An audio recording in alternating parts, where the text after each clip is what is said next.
So one of the things you're going to be tempted to say when you watch a movie like this, looks fake. Looks fake. A lot of it looks fake.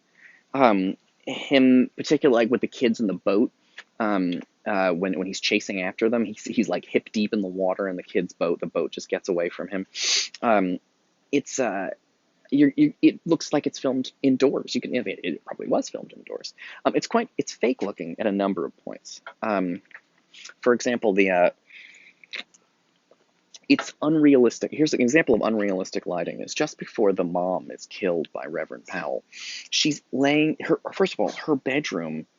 I mean, I guess it's the top of the house, fine, but it looks like it's like a temple almost. There's like a triangle of light here, the camera pulls back, and it really looks like you're in church for a second, which is interesting because the guy that's about to kill her is some kind of preacher, although obviously not a very normal kind of preacher, or maybe he is. We'll talk about that. But it's obviously it's a very dramatic moment. But when you see her in bed, she's got her arms folded across her, and she's like, "You didn't marry me. You're after the money. That's why you did this, and God sent you here or whatever."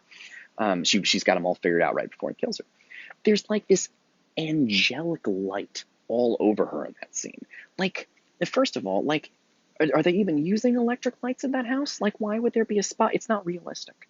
Um, it's not realistic that she would be lit in that way, and her bedroom is so overly dramatic. And the movie does lots of unrealistic lighting cues like that. For example, there's a street lamp out in front of the house, um, and when the kids, the one John is telling this, he's telling his sister this. He's just making up a story about an African king and treasure, and these two kids and whatever. He's trying to entertain his sister with a story that's sort of like their life, but more adventuresome. Um, and when he does that, he mentions a great evil. And then you see the shadow of Reverend Powell's face in the room. It's like it's as big as the kid is, right? Because the light is projecting it up there. I mean, if you wanted to do that in real life, you'd have to buy a fucking spotlight, and you'd have to stand out front of the house and have like some kind of bat signal project, the silhouette of your face. It's totally unrealistic that a street lamp in a regular neighborhood, it's probably a gas light too. It's totally unrealistic that a street lamp would capture a silhouette that stark and dramatic and project it way up into like the second story of a bedroom, perfectly capturing the shape of your face. It's not realistic. It just isn't. So when people see things unrealistic in movies like that sometimes, or when he's following them, and the sunrise is coming up and you see the silhouette of the horse, it looks a little fake. Um, uh, it's not realistic. That's what makes it good. Um, it's not. Sometimes I think students will think to themselves, well, if only they had more money, they would have made it look more professional or more real. But they didn't have the money; they were too cheap or whatever, and so they had to do it this way. It's better like this. Why? Because it's a cosmic story of good and evil.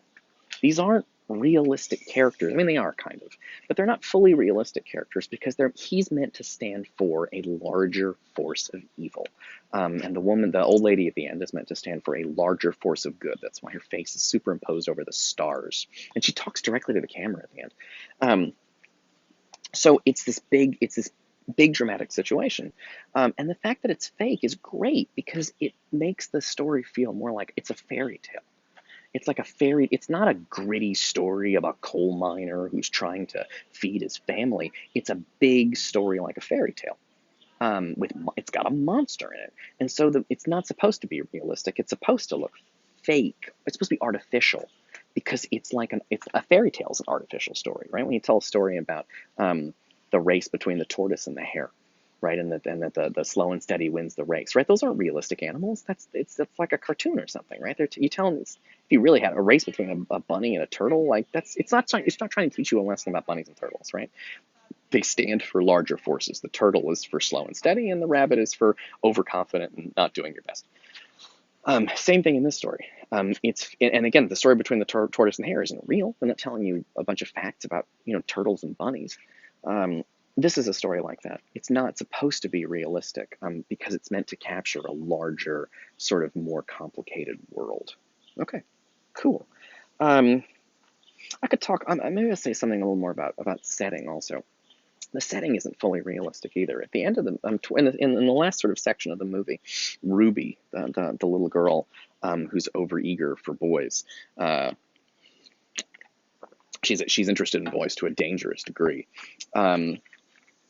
She goes to like the local drugstore, where she bumps in. There's boys there waiting for her, and then Powell is there. Um, it's when you see the shot of the area she's going to, it's like, I mean, first of all, how big is the town? She's coming from like a farmhouse. This isn't like a big city. This is just like the drugstore near town. But the set looks absurdly fake. It's got these like massive flashing neon signs. And it looks like what a small town thinks New York City's Times Square full of evil, because New York City Times Square used to be filled with sex workers and drugs much more than it is today. So it's meant to remind you of sort of the evils of big cities, but it's not a big city. It's like a symbol for a big city. She's not really traveling to a big city, and it would be absurd for a small town to have these big, flashing, crazy neon lights over like what is basically a drugstore. And it doesn't look realistic, but it works really well on the level of symbol. It doesn't look like a city, but it's supposed to symbolize all cities. Just like the turtle isn't supposed to teach you something about this one turtle, it's supposed to be a symbol for slow and steady wins the race. So it has like a larger metaphorical, like a picture book or something that has larger symbolic meaning. It's one of my favorite things about the film, is that it's operating on this very different symbolic, metaphorical level. Okay, cool. So let's get started talking about some other things. To talk about costumes, I don't think I have a lot to say about costumes, so I'm going to leave that out of this one. What I would like to talk about, though, let me get my notes open here. Let's talk about the camera for a second.